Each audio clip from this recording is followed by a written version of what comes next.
To the third in our series of 4 webinars, WAWS, Winter Agriculture Webinar Series here at URI. Excited and grateful to have Dr. Becky Maden with us today from the University of Vermont. Becky provides technical assistance and outreach to vegetable farmers focused on soil health, nutrient management, and high tunnels. She conducts applied on-farm research to address topics related to vegetable production with the goal of providing immediate and practical information to farmers. She facilitates peer-to-peer learning among farmers through on-farm workshops, webinars, and cohort groups. Becky has a background as a commercial vegetable grower for 25 years and continues to farm with her family in Orwell, Vermont. So Becky, I'm going to mute myself. Folks, feel free if you're not just listening over lunch to turn on your videos. But I'm going to hand it over to Becky, and I'm excited to hear what she has to say. Thanks, David, and thanks everyone for having me. I hope you guys aren't too overwhelmed by all the snow in Rhode Island, but I think David hates talking to me because I'm always so excited by snow. But sorry for all of you down there. So he asked me to talk today about soil health and high tunnels, and I'm going to touch on some of the cornerstones of the work we've been doing, but feel free to offer questions in the chat or comments or kind of redirect. I should have plenty of time for that. So what I'm hoping to cover today is why tunnel soils are challenging. And a lot of that involves kind of rethinking our soil health understandings, why it is really important in the tunnels, what we're seeing as emerging issues, now that we're like kind of a couple decades into tunnel growing, and then some of the specific adverse effects on soil quality. And I always have to frame this conversation by saying, just as we have a really wide array of farms and farm types in the Northeast, we also have a really broad diversity of tunnel types.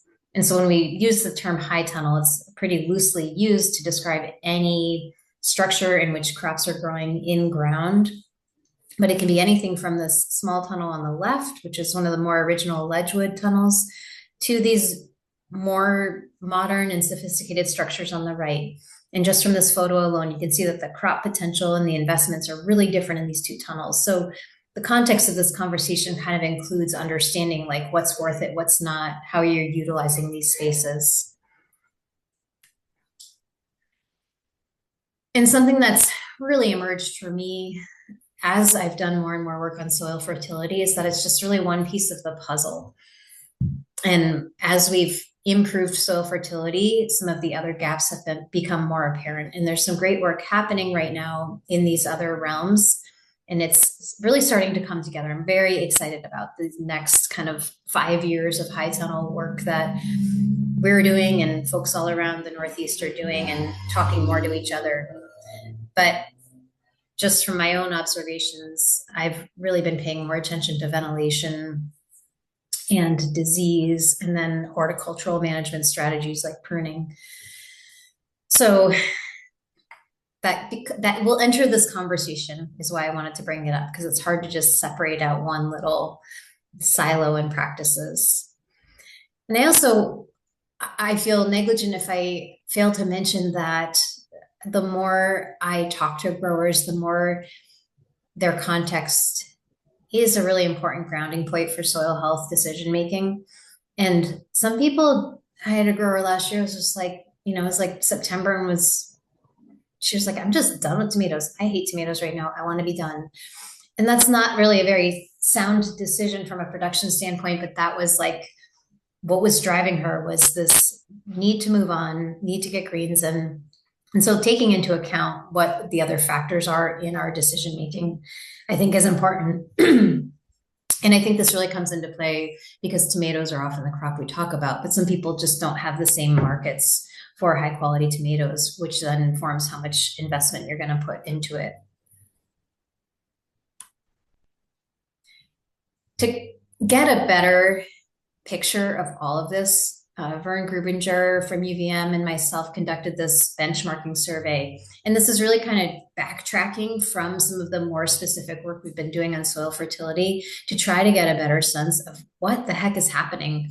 And there's been a couple dips into this arena of benchmarking over the past couple decades of high tunnel growing, but I think the time is right to be checking in again right now on how people are doing. So we talked to 48 farms or got data from 48 farms. And the requirements for the study were that they're growing in ground, growing vertically with trellis tomatoes, hybrid red slicers, growing in a tunnel with double poly, drip irrigation. That was more than 3 years in production. So just to get some kind of controls with how they were growing. And I'm not going to share all the results, and Vern has shared these, and these slides are on the internet. But what I really wanted to point in the direction of the soil fertility is that this average yield is about 2.2 pounds, and everybody's doing great. That's a huge bump over average field production. But what really drives me is this upper 10% of growers who are, their average yield is double the average yield of the rest of the growers. And I want to know what those people are doing differently than all the rest. So we pulled out some of the practices from those top 10 growers or tunnels, I should say. And you can see that yield, again, it's like 3.5 pounds versus the 1.8 pounds of all the remaining growers. And we'll talk about some of these other factors more specifically, but things that kind of rise to the surface. There's no single practice. It's these staves in the barrel again. But you can see that water, drip line is important, the planting density, and then ventilation, grafting, heat, the long-term high tunnel test, and mulch. So there's a few things that we can pull together and theoretically really make some improvements and strides in tunnel production. And I'm using this to kind of frame the conversation about what does it take to get a little bump in yield, and what does that little bump in yield look like? So back to the overall average at about 2 pounds per square foot of marketable yield. People reported an average retail price of $4.50 a pound. So each 30 by 96 tunnel should be grossing about $26,000. If you can get a 10% increase, that's $2,600, which is a pretty good payback. Now, I should make the caveat that I use this argument on my farm. We have 10 high tunnels, and I pretty much use this for every improvement that we kind of debate. I'm always like, well, if we just get a 10% yield, it'll pay it off. And you can't always recoup that payment, but it's just a good framing to think about, well, what are the couple things that I'm pretty confident will lead to improvement? And that goes back to the previous slide. Based on this data, we can start to identify some easy places to start. And I still make the case that soil fertility is the best and the kind of safest place to start in terms of risk. And in the years I've been doing this, I've really had to kind of unlearn some of the soil health properties that are fundamental in the field.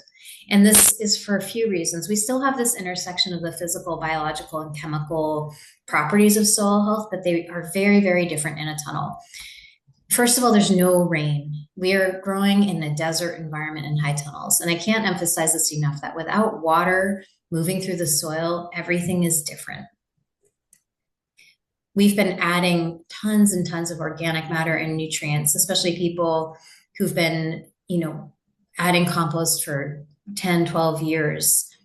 That load up really changes the dynamic nature of the tunnel soils.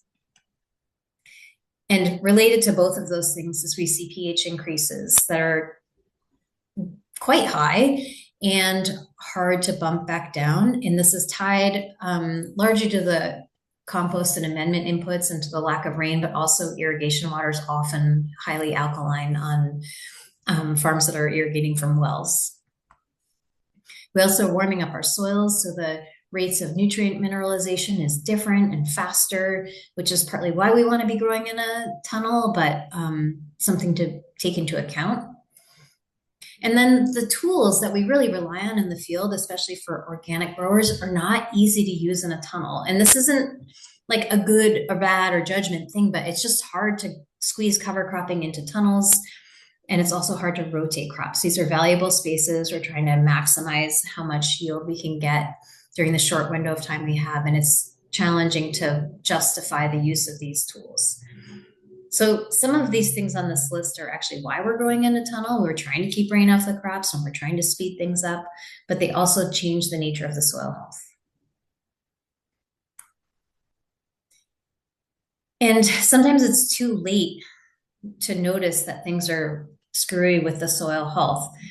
So I think most people have probably seen shouldering on their tomatoes. And by the time that happens, you're like, oh, darn, like those are gorgeous tomatoes. They sized up nicely, but marketability can become a real challenge. And this isn't just soil. This is often like heat, water, there's a whole array of stresses that can lead to physiological problems on fruit that make it unmarketable. But again, soil fertility is one place we can start and address things before it gets too late. Now, the New England Vegetable Management Guide, which is online and free, and David probably has the bound copies of it, has these charts in it. But back in 2018, we worked with University of Rhode Island, UNH, University of Maine, UMass, to revisit the nutrient recommendations for tunnel crops. And this was largely because previously tunnel crop recommendations were based on field recommendations. And everyone on this call knows that you get a lot more from a tunnel tomato than you do from a field tomato. And once you kind of tune into the intuitiveness of this, it makes a lot of sense. You're growing vertically, you're growing for a longer stretch of the season, you're growing intensively, and you're growing varieties that often are quite vigorous. So if you correlate biomass produced per square foot with nutrient needs, you're looking at a huge increase versus field production. And that alone becomes kind of the rationale behind these adjusted nutrient recommendations. This one's for nitrogen, and you see on the left here, it says low, medium, and good and high. That's not really a judgment, like nobody wants a low yield, but it's like a shorter season crop you get a low yield from. The medium tends to be like maybe a moderately or unheated house with vigorous hybrids that are probably grafted. And we've been learning since we've been using these recommendations that most people are actually falling in that medium range, somewhere between medium and good. And you'll see that the nitrogen is just about double what the field requirements are on a per acre basis. So that's a big aha moment. Like, wow, maybe we were under fertilizing for a long time. And likewise, potassium has become a huge kind of eye opener for us. And even people who are putting on these high rates of potassium are still seeing some deficiencies during the season. So on these lighter sandy soils, people are needing to fertigate with potassium. And these fruiting crops, tomatoes and cucumbers in particular, it's almost like they can't get enough. They are just like gobbling up potassium. So if there's nothing else you take away from today, if you want to walk away now and get lunch, I would just say load on the potassium and you will see some pretty good improvements. The material that I recommend is the potassium sulfate fines, or a soluble potassium sulfate. So it's still 0051, but you can get a finely ground material. And that dissolves nicely in water if you want to water it on mid-season, or if you're pre-plant, adding it to at least do 50% of your total potassium with that dissolvable material. And phosphorus hasn't been such an issue. The plants do need quite a bit, but we tend to find that most people have been adding enough compost and other materials that it's, maybe 1 out of every 3 soil tests I see needs phosphorus. But again, if there is a greater demand in the tunnel than you'd see in the field. Now, I kind of hate to do this now because University of Maine is getting more soil tests than they want. But I also can't say enough about how great they've been to work with. They've really participated in revising the recommendations, and their soil lab has been incredible at aligning recommendations and the soil test outputs with tunnel crops. And something that should be set up front is when you use a standard soil test for a high tunnel, everything will show up excessive when you get the soil test back.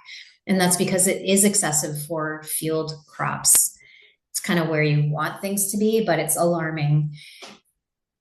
The other thing is that generating recommendations that align with the tunnel crops is helpful. I mean, you can send any soil test along to David or whoever's helping you, but University of Maine is really nailing this nicely. Now, the important part of this slide to note is that you see two soil test results here, not just one. So the soil test on the left that has all the colorful bars on it is a field soil test, just like you would do for any field crop.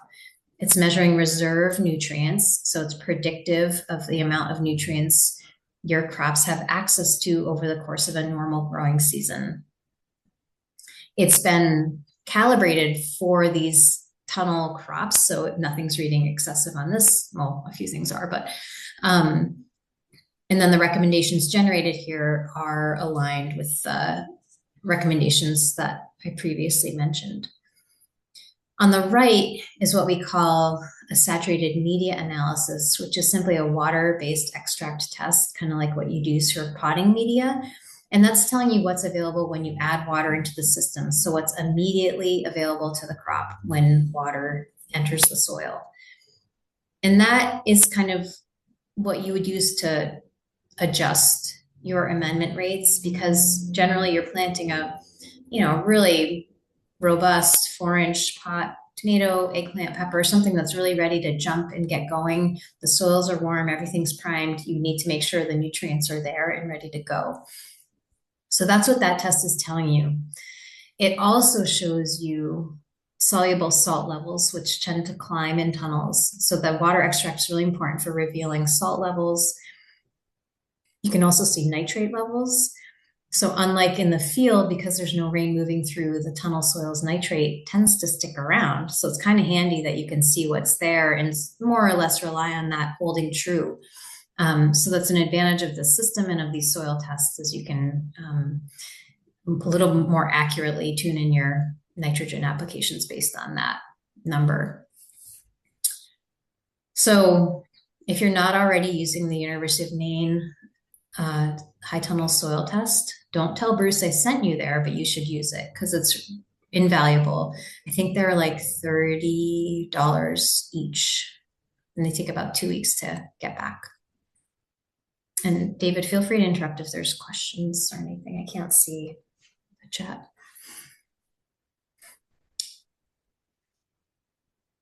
Now, as I mentioned, there's been a history of people adding massive amounts of compost to tunnel soils, and it feels great to do it. It's like a nice way to kind of have a contained system and invest a lot of money on compost.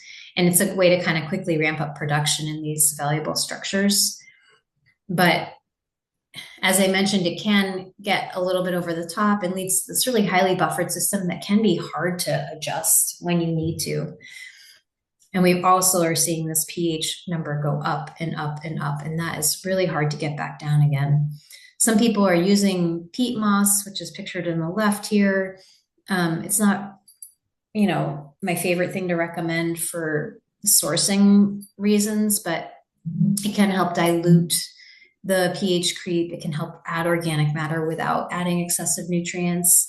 And again, kind of can get the soils up to speed pretty quickly. Now, this is a slide. I did this talk with Bruce at the High Tunnel Conference this winter, and he's the soil test lab expert. And so this is kind of what he's seeing on his end of things, is that these high additions of organic material supply more phosphorus than needed, but also that the soils become very hydrophobic. And some of you may have seen this when you have that kind of surface layer of compost that dries out. And you can also increase salts with high levels of compost, especially manure-based composts. So some things to keep an eye on. Again, water is a big player in some of these issues, so we'll get into that more. And as you add compost over time, it is not the perfect balance for meeting the nutrient needs of tunnel crops. So there's some other options that we've been working with. I really like these seed meals. Soy, peanut are great. They have a slow release rate. Soybean meal can have a like toxic effect if you apply it too close to planting time. So you really need to apply that like 2 weeks in advance, but has a lovely release rate. Rats love it. So, you got to store it well. And then feather meal or bone meal are some that are also recommended along with the humane soil test. We've also gotten into like some fertigating, and for organic growers, Chilean is like the most affordable, but is also a salty material. So kind of really only using that when you need to. And then further down the line here, that potassium sulfate is really critical. So making sure that's on hand for, especially for the fruiting crops and tunnels. And I like showing this picture because it just shows like what a high rate things go on at. It's a little shocking when you do the math and you're like, wait, is it really like half a bag per bed? And just keep it in your head. This is like 2 to 3 times, often what you'd be adding in the field. So spreading it before tillage activity is a good method, but making sure you get it into the soil and the soil is moist as you're incorporating it's important. And then there's a lot of crops that I'm still kind of learning how to like provide recommendations for: flowers, ginger, turmeric, even cucumbers, which are turning into a really profitable crop. We're still dialing it in. And part of it, there's just not a lot of literature out there. There's good information from the hydroponic world and there's good information from the field world. So we're kind of mashing the two together and trying to work with growers to really understand what works best. And yeah, I just wanted to like emphasize that cucumbers are, even though they seem kind of like wimpier than tomatoes, we're learning that they need just about as much as tomatoes. And there was a great webinar on high tunnel cucumbers that I can send a link to David, but on the Vermont Veg and Berry Growers webinar series 2 years ago. And it was really great talking about fertility and growing practices. And then greens are, again, a little bit of a, who knows what's going on with greens and tunnels. Typically, there's enough left from tunnel tomatoes if you're amending at the high rates we talked about. But a lot of people feel like it's worth it to take a soil test before greens and really dial it in. If they're a valuable crop, that is worth it.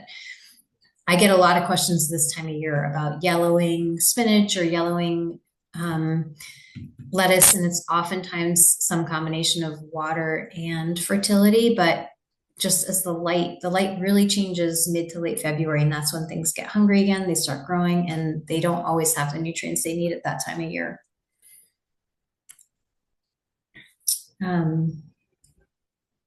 Ginger and turmeric are like quite lovely and profitable for people, but again, I'm always looking for good information on these crops. I'm going to get into some of the problems now that we see. Many people have probably seen this salt crust. If you taste it, you can actually get the salty taste in your mouth.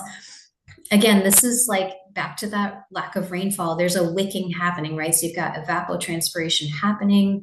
Things get wicked to the soil surface and then they hang out there. So really important to remember, you don't have water moving through that soil, and these salts are likely to build up on the surface. And what we've found is it's really stratified. So your soil sample might only reveal like minor concern. But if you were to sample that top half inch or inch of soil separately, more than likely you'd see a really, really high level there. And that's why germinating seeds can struggle in high salt soils. Typically, like burly tomato transplant does just fine because you're tucking it in, the roots are already growing. But germination is really where we see the most problems with salt buildup. And just mixing the soil or diluting it, tilling it, can help alleviate it. Ideally, you're pulling off, when you're changing plastic, you're letting rain fall in, and some people are even tucking plastic up on the ridge poles, but that doesn't always happen, especially with these bigger tunnels. So thinking of other ways to manage that is pretty important. And Bruce really illuminated for me like that. It's not just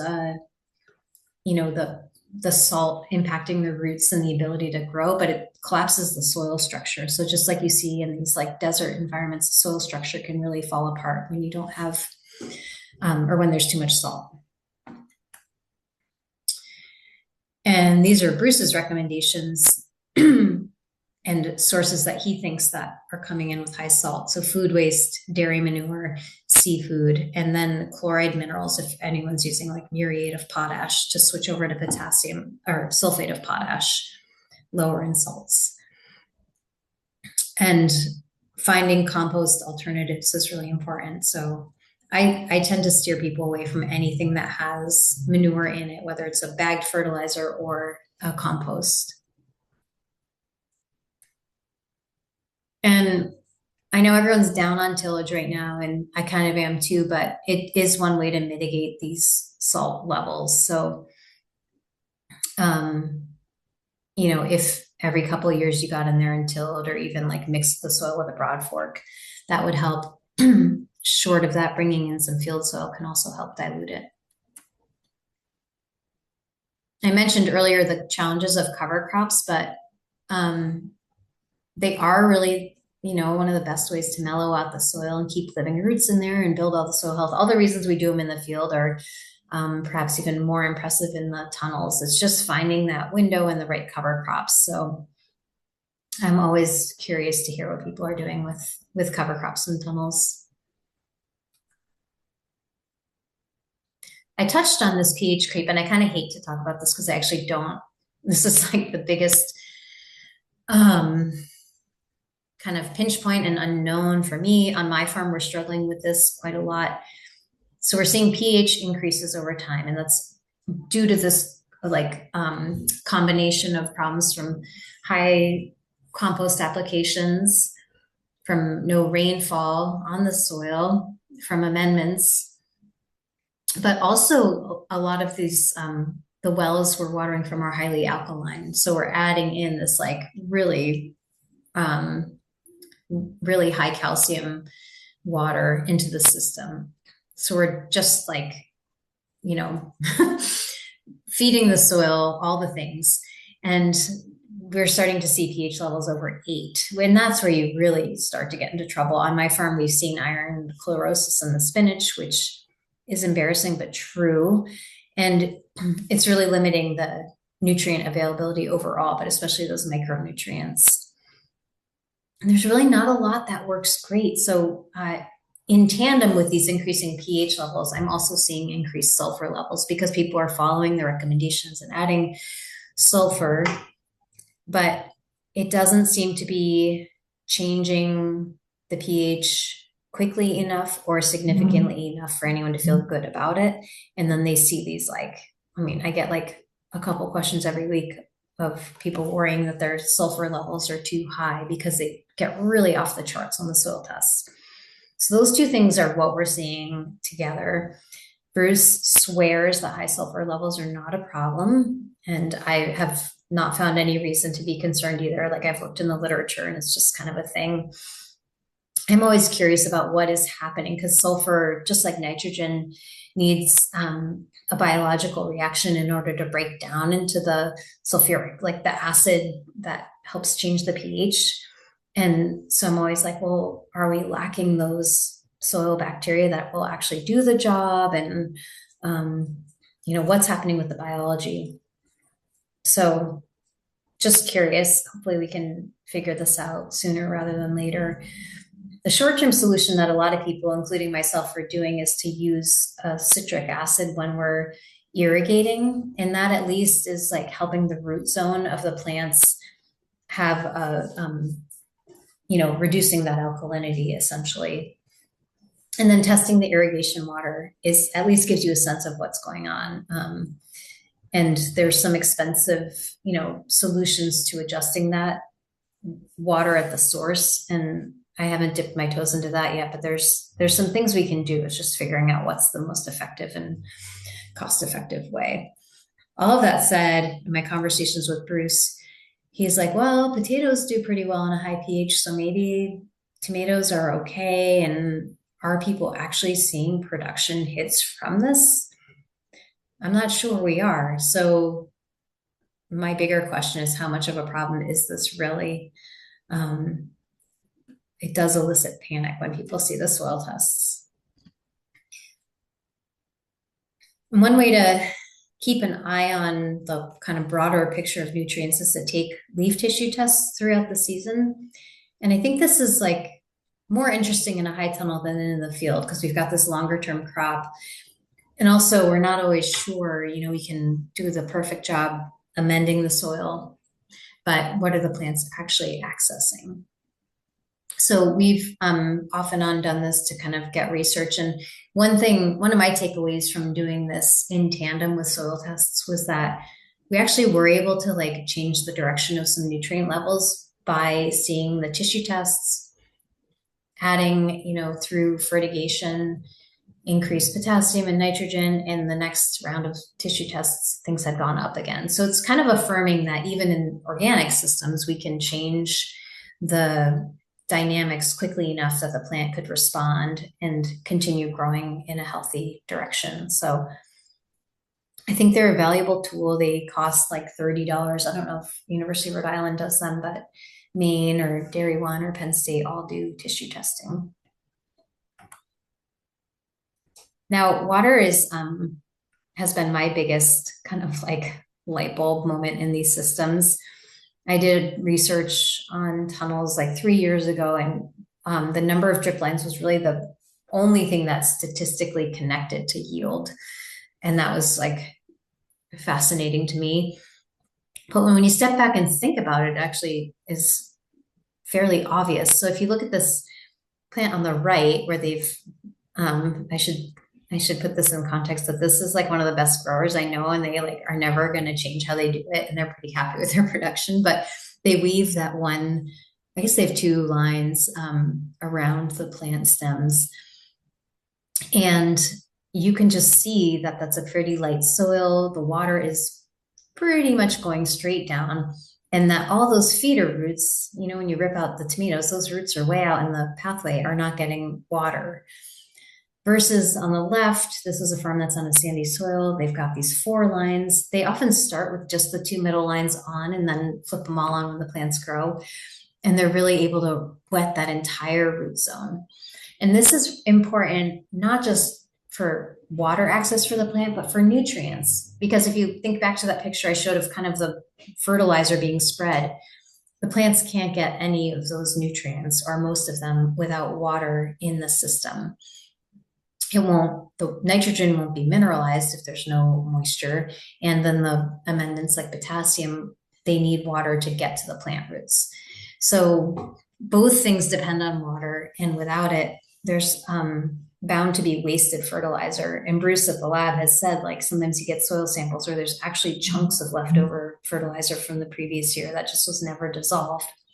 It's like, oh, well, that's interesting. People are adding the amount that's recommended, but if there's no water, that doesn't matter. It's just hanging out in the soil. And just from a like soil biology perspective, I'm like, geez, without water, what's really happening in there? So more drip lines if you can. And here's another way to think about it. And this is kind of the classic image of like what happens in heavy or light soils. Even on my farm, we have clay soils. I know there's a lot of horizontal capillary action, and we're still doing like 3 to 4 drip lines because I still think we need to get more coverage with the drip. And the case for drip has always been like, well, like weeds, we won't have so many weeds, but weeds, I don't think are the top concern in most tunnels. Maybe this one, there's a lot of chickweed, but um, generally speaking, weeds are not the biggest concern. It's other things, and most people are using some kind of mulch to prevent weeds. So, um, and then another area that's ripe and ready for research is how much water these plants need and on, what soil type and at what stage of growth. But simple timers are a great place to start. We have like a Rainbird one that's programmable for 6 zones.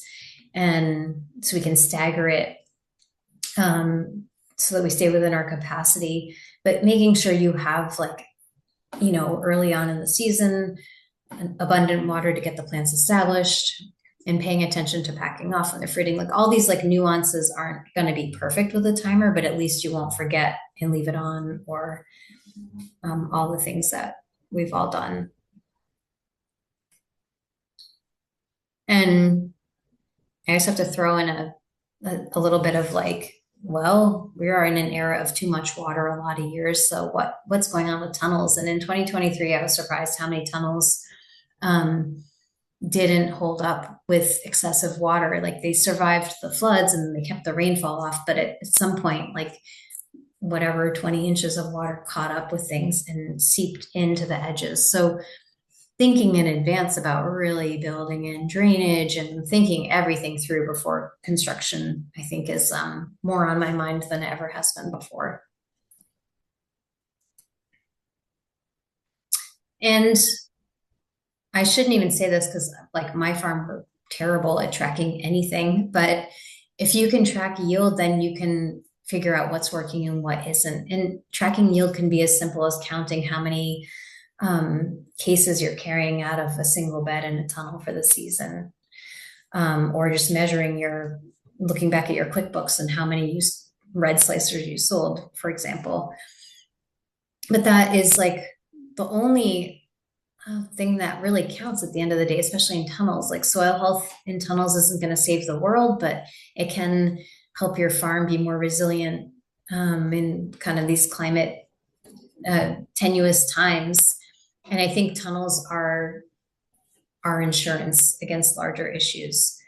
So this benchmarking work is really interesting. I'm excited to like learn more as we go and would love to hear from anybody here if you have thoughts on that. And I think that's all I got. If